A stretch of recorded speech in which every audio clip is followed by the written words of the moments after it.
everybody, welcome back to another episode of Ivy is in the kitchen, and today I'm gonna make Sinigang na Baboy or pork stew in sour broth, and these are our ingredients. I'm using pork shoulder.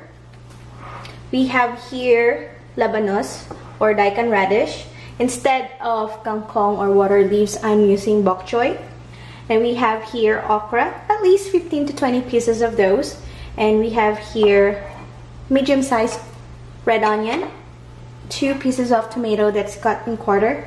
And then we have 3 tablespoons of fish sauce. And then 4 of this green chili pepper leaves, or pepper, I'm sorry. And then we have here sinigang na may gabi, and I'm using 2 of them.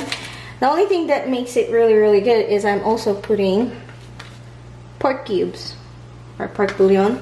And then we have black pepper, and this is 8 cups of water.